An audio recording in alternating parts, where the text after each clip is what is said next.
कामदा एकादशी व्रत कथा। चैत्र शुक्ल एकादशी। कामदा एकादशी एक हिंदू अवसर है जो हिंदू महीने चैत्र मार्च अप्रैल में शुक्ल पक्ष के 11वें चंद्र दिवस एकादशी को पड़ता है। ये हिंदू चंद्र नववर्ष चैत्र नवरात्रि के बाद आने वाली पहली एकादशी है। जैसा कि इसके नाम कामदा से पता चलता है, ऐसा माना जाता है कि यह वह अवसर है जब भक्त की सभी इच्छाएं पूरी होती हैं। धर्मराज युधिष्ठिर कहने लगे कि हे भगवान, मैं आपको कोटि कोटि नमस्कार करता हूँ। अब आप कृपा करके चैत्र शुक्ल एकादशी का महात्म्य कहिए। श्री कृष्ण कहने लगे कि हे धर्मराज, यही प्रश्न एक समय राजा दिलीप ने गुरु वशिष्ठ जी से किया था और जो समाधान उन्होंने किया वो सब मैं तुमसे कहता हूँ।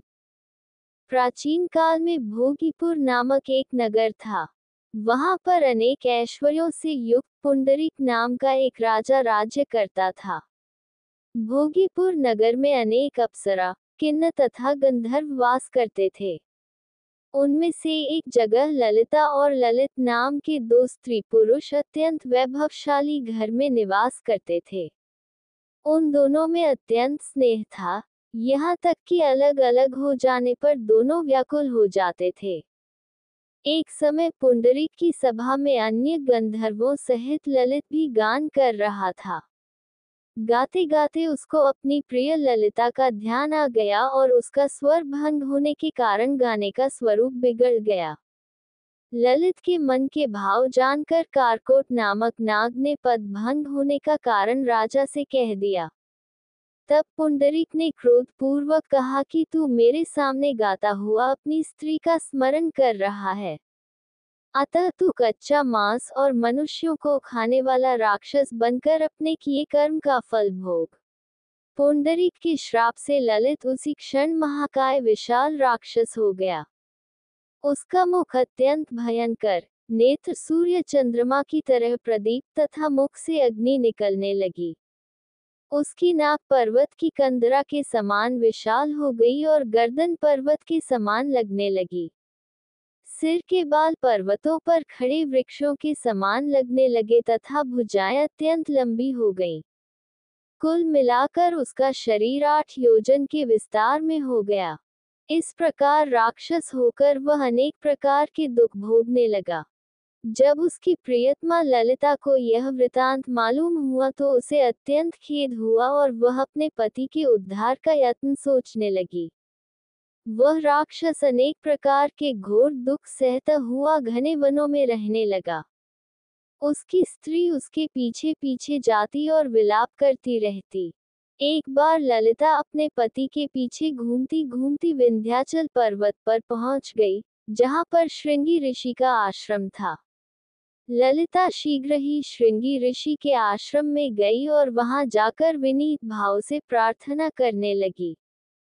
उसे देखकर श्रृंगी ऋषि बोले कि हे सुभगे, तुम कौन हो और यहाँ किस लिए आए हो?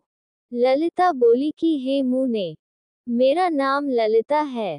मेरा पति राजा पुंडरीक के श्राप से विशालकाय राक्षस हो गया है। इसका मुझको महान दुख है। उसके उद्धार का कोई उपाय बतलाए। श्रृंगी ऋषि बोले, हे गंधर्व कन्या, अब चैत्र शुक्ल एकादशी आने वाली है, जिसका नाम कामदा एकादशी है।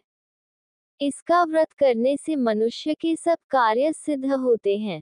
यदि तू कामदा एकादशी का व्रत कर उसके पुण्य का फल अपने पति को दे तो वह शीघ्र ही राक्षस योनि से मुक्त हो जाएगा और राजा का श्राप भी अवश्यमेव शांत हो जाएगा।